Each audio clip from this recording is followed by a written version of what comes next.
February. It's the 16th of February, and wow, we have had a week that I would call topsy-turvy.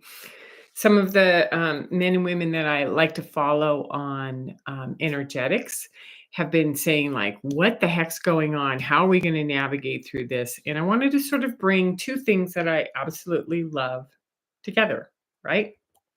Wanted to bring the solar flares that I've been working on and guiding you through the last almost 2 years now, and the indigo frequency, because I think that they are connected, and wanted to bring your attention to how they work together. Okay, so first and foremost, let's go through the solar flares, and then I'll introduce the indigo and see how it meshes in. Right. First and foremost, the solar flares, what can I say? Like a half a dozen to a dozen C class almost every day. And then occasionally now we're getting these M classes. So going to this trusty, map that's always on space weather, you can see that these yellows are C's. So we didn't even get to more than over the course of this week, three times where it got to an M class and above. The reason I'm saying that is that it felt like we were in X classes or something really powerful knocking us down all week. And then I looked this up and I was like, yeah, these low numbers here, these C's, yeah, some of them are C7s and C9s, which on a scale of 1 to 9.9 um, can be strong. Yet a C class is still that tap on the shoulder, tap on the shoulder. There's something we want you to pay attention to. And the M class is when we go into that tower moment where things start falling apart.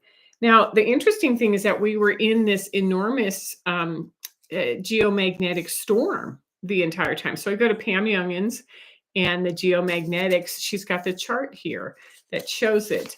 In addition to that, if we look at the KP index, it goes through 0 through 9, right?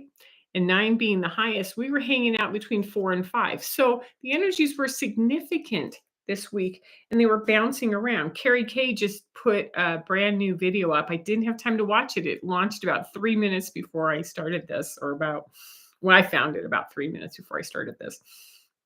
But it came out this morning and she's saying, like, what are these energies? And they're kind of a little crazy, right?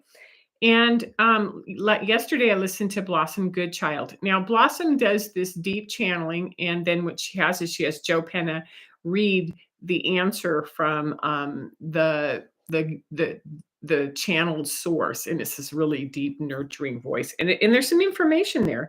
She said that she came and asked questions because she said she felt zonked all weekend. She felt like she spent 4 to 5 days on the couch, needing as much sleep as possible, and that she was seeing some dizziness, some floaty feeling. She used an example of one of her readers who had said that they had extreme buzzing in their head, ear ringing, that their pineal gland just kept throbbing, feeling half awake and half asleep all day long, upside down, spinning around, emotionally, physically, mentally shifting. And I thought that is a really good example of how this week has felt to me. I had to sort of back off and realize that I can't be as harsh with my own inner talk when I needed to be very quiet and very internal this week, and barely even made it to my coffee shop in the morning to sort of do my socializing. Spent a lot of time on the couch, a lot of time deep diving, reading, gathering resources, but also resting and sleeping, which was kind of interesting, right? So per Blossom's channel, she said that there's enormous energy at this time working on our bodies, working on our cells and our systems, and that they're peeling away blockages, things that have been in the way. And and she was like, well, like how come things have been in the way? And basically what the channeled piece that she got, and I wrote it down and quoted it because it just changed everything for me. Your spirit has been repressed almost beyond recognition, and now it's emerging. So when I think of those, like in 2012, well, we have 10, 12, 20 years ahead before things start to happen, and thinking, well, that's a long time. I wasn't sure about that.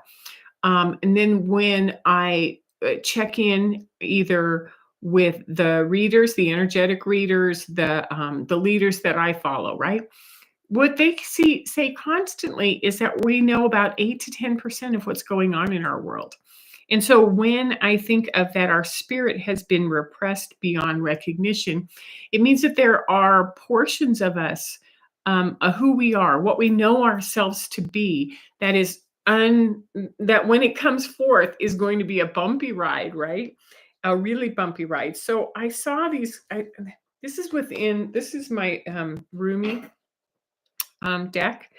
And I loved this card because it's called The Impossible Made Possible.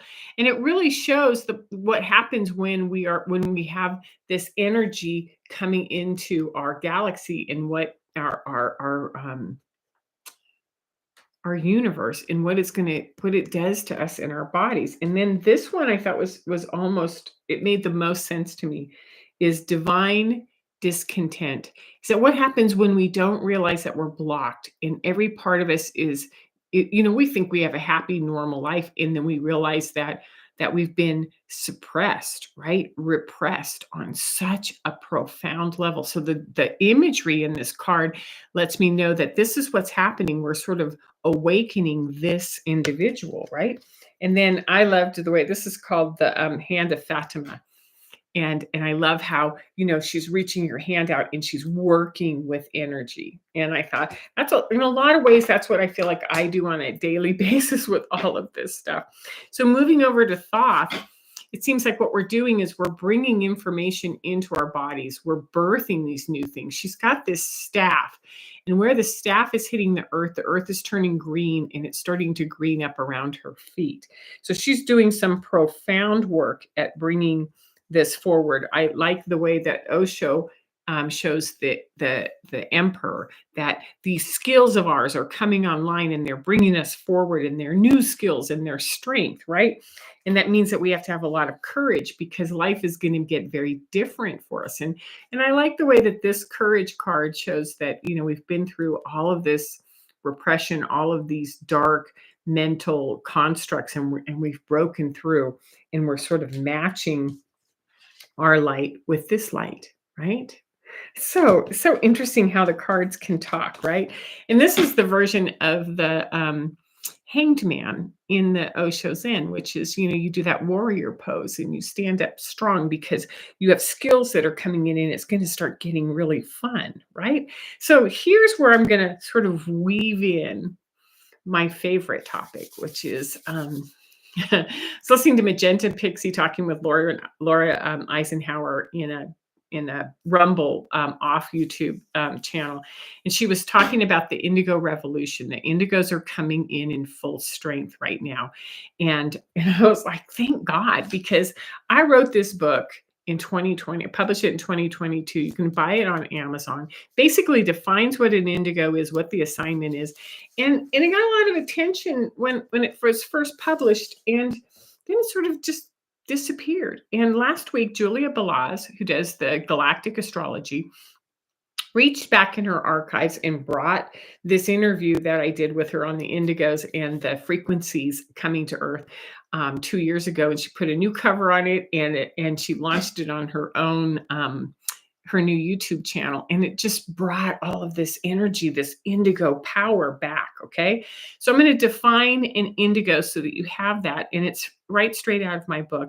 It's a soul seeded into a human incarnation. So it's when a specific soul is seeded into a human incarnation and intentionally placed on our earth to introduce and hold the frequency of truth and justice. It's also called the Envoy program, because it's like, if we can think of Travelers on Netflix, you can put a specific frequency into a human body and plant it onto the earth. It was like, oh, this is sort of interesting. Now, they came in mass in the late 70s, so technically on 77. And there were a lot of indigos that came in the 50s and the 60s to get ready for supporting these indigos when they came in en masse. I'm one of those. I dropped in here right, like skidded in right at the end of the 50s, and looking at teaching support. Where can I be of the most service to these new ones as they come up, who are now what, 48 and under, or 49 and under, but we're looking at in mass, not exact, but like sort of started to come in at this time. So they're volunteers, they're powerful masters from all over the galaxy. They're skilled warriors of light. And the call sort of came out and said, hey, we have a big project that we have to do on Earth. We have to sort of peel off this level of discontent, this level of control that the human population's been under. And we need all of these masters to come in. And some of them are royalty from the galactic worlds. And then they said, and get this, we're going to put you in dysfunction systems. We're going to hide you within family systems, within jobs, within neighborhoods, scatter you all over the world, and we're going to wipe your memory so that you don't know who you are. And your job is to hold the frequency of truth in whatever dysfunctional environment you are placed in. So that dysfunction could be within your family, within your parents, within your grandparents, within the family system. It could be in the schools with the teachers and the principals and the belief systems of what education is. It could be in your jobs that you take, where you're used for your clarity, for your skill sets. Because indigos coming in, they might be masters and they might not have a memory, but they have this intuitive understanding. And when they come in and hold truth, things around them start to collapse. So we've been in this for 48 years. So you can see sort of how we went through the 80s and the 90s. And in 2000s, 2010, 2020, now 2025, where things have dramatically changed, and fallen apart, whether it's the role of women, whether it's the nuclear family, whether it's the divorce rate, whether it's the rise in pharmaceutical control. Think of all of these things where it's just sort of starting to come up. So now these indigos, and I think many of you are those, or you wouldn't be as interested in the solar flare stuff, right? You're in your late 40s, you're experienced in dysfunction, right? You understand lies, you understand manipulation, you understand abuse, you understand addiction, you understand evil, and you're now old enough to have money in your pocket, you have a good job, you're in leadership, and that leadership could be in corporate, it could be in politics. And so I think of all of these young 40-year-olds who are stepping into leadership in our United States government at this time. And I'm like, indigo, indigo, indigo, indigo. And their faces are just determined to say, no, that's not what I said, or this is what I want to look at. And I've never seen that kind of clarity on interviews, on hearings, on anything where someone is just sort of holding. So I have these two images, and this is the King and Queen of Swords that come out of the light seers. And what I really like is that, they both have their sword weapon. They're not drawn. They're very calm. They're accurately, with clarity, reading the situation and know what to do. And they're taking their time to put together what they need to do, but there's no doubt in their body. They are absolutely present to what they know the truth is and what they're going to do. That's why I thought the indigo is such an important part. And realizing that if you pair this kind of mental clarity with this kind of emotional, intuitive clarity, it is just wow. Now, this brings up a really good point. I saw a note that came up that indigos are still coming. They just started at the late 70s, right? So they keep coming, and they keep sort of busting down walls. They're busting down school systems. They're busting down things that are contaminated, that are not clear anymore. Okay, so we we are in this time of amazing change, whether it's individually and per Brenda Hoffman, our cellular structures, our blood flow, our bone density. We're in a growth spurt that is pairing with the power of the indigo coming out to say we need truth on this planet, and we need truth now. So I also have this What is it called? It is called the Sacred Wealth Code card. And I liked this one. This is called the Honorable Warrior, someone who comes in with clarity and magic, right? Someone who understands strategically all of the moves that are going to take place and what to do with them, right? Someone who is a visionary who can see the grid work and the energy and work with it, right? And this one is the connector, the person who puts both the courage of the lion, the invisibility, the sort of ability to blend in with the fox, and also the intellect of both of these. So these cards really give us an idea of what's going on a bigger level and why we might be a little exhausted trying to take all of this in. Because we're stepping into our innate gifts, and our power, and we're seeing these indigos like kind of sloughing it off. Like, if you know me, you know that I've been doing these videos since 2015. And in the last 2 years, with the solar flares and with the information I bring forward, it is as if my shell is starting to come off, and each of you get to see more of my determination, my discernment, my wisdom coming through. And I'm like, I don't even know who that is or where it came from, but it's kind of fun to watch, right? So I'm going to take a second to do some housekeeping, and then I've got 5 tips for you. And I think they're good tips. I think you're going to like them.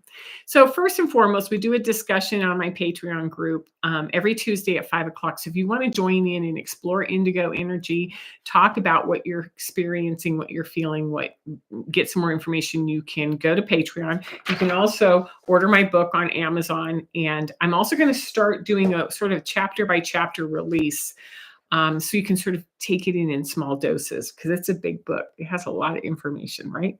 So Patreon, it's $11 a month. It's a really easy way to support me in the writing and the research that I do. And also another way to support me is through tarot. You can book a session with me, or you can hit the button down there and PayPal or Venmo and donate, because resources have been thin. People are holding tight. And I want to be able to keep my lights on and keep doing this work. So any support that you give me would be amazingly appreciated. Okay. Tip number 1, acknowledge that you're in a major adjustment. I mean, I think that acknowledge is probably the best word. It's like, where are we? Let's go back to these two. It's like we're in a major adjustment. I get it. I understand it, right? And so what it is I have to rest. I have to take some time to put my thoughts together. I have to acknowledge that I need clarity and nurturing, and that these shifts that are coming can be scary, they can be overwhelming, and if we're not prepared. Yet, if we're prepared, it's kind of like, okay, I see it coming. And so, I like this idea that step by step, what's happening is we are starting to remove powers and controls that are global, that are galactic, that have kept our Earth in a very limited way. So what's happening is we're getting ready. So acknowledge that you're in a major adjustment, that this is going on. Number 2, your intuition, your telepathy, and all of your skills and abilities are becoming more pronounced daily. More pronounced, which means that they are just rising to the surface, and you're like, I don't even know where it came from, but I can feel, I can read people, I can read the room, I understand. And this is the time to start to play with your yes and no's, and ask questions. Really go after it. Is this coming up because I'm reevaluating my family relationship? Is this coming up because I'm looking at taking my energy and working for a different kind of career, different kind of company, different kind of work, right? Is this coming up because my cells are scrambling and reforming in a new sort of chrysalis form, right? And so when these energies are up and our doubts and we feel blocked, that's when we go to our yes nos. Now, something interesting was that Blossom Goodchild said she learned that if you're going to do a yes no, the first time you could actually be interfered with. So ask the same question 3 times. It cannot lie to you on the 3rd time. So use your yes nos to ask about your purpose.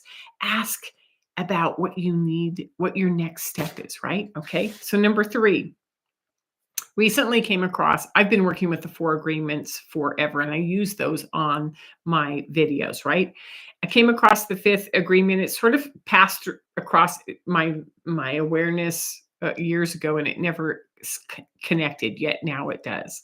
The 5th agreement is to be skeptical and learn and listen, or learn to listen. And I'm thinking, so what is it that we don't listen to? What is it that we are so angry and egregious on that we can't see that there's something else going on? Now, this could be political, this could be familial, this could be in behaviors between people you love in your family system. What is it that you're missing? So, this is where we use our discernment and we sort of ask about political shifts. Ask about personal shifts. We ask about upgrades, and we learn about upgrades in our bodies and our systems, and we explore what are they talking about when they say cabal? What are they talking about when they're saying reptilian controls? What is it really that the military industrial complex means? Because we're removing the fear of conspiracy theory, and what we're saying is, what if we really have been suppressed, right? Repressed, suppressed, both of those are interchangeable. And now these controls are starting to loosen, and we're starting to sort of bud and come out into our own. What we want to do is we want to learn, and we want to listen to, how did I miss that? How come I can't listen to that person because of their political affiliation or their religious affiliation or whatever? This is where we want to be skeptical. Like I'm going to use my discernment, and I'm going to listen, and I'm going to keep asking questions. So asking questions is really important.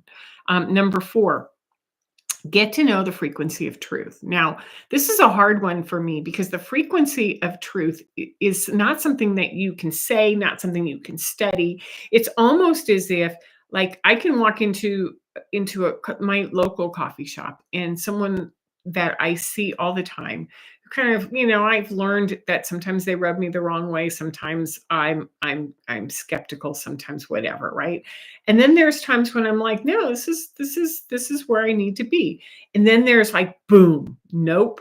And then I'll find out something about that person, and I'll go, oh, that's what I was picking up on. So the truth within yourself, it can tell you when something's off. It can tell you when something's true. And then you look at it, well, what do I do with truth? Do I soft pad it? Do I cover it up? Do I get really nervous that I don't know what to say because I've got all these reality pictures in my head of what I know now, and I don't want to rock the boat. I don't want to end a marriage. I don't want to quit a job. I don't want to report on my boss, whatever it is, right? Because what this is it's epidemic in all of us, is that within our family systems, within our leadership, within our countries, is where are we not seeing the truth, and how do we flush out when we can feel on the grid level, when we can feel it in our body that something more is going on. Now, our truth is going to be our guidance, right? Okay. Flush it out. Get to know the truth. And number 5, compassion.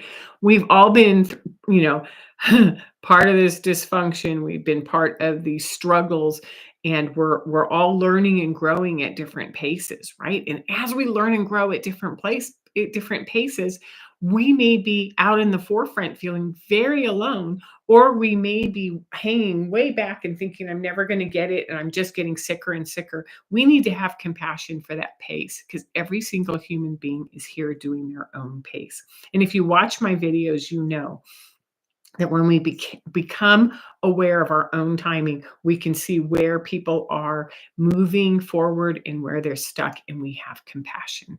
So this is a little bit longer than usual, and I apologize, and I'm so glad I got a chance to talk to you about indigos and solar flares.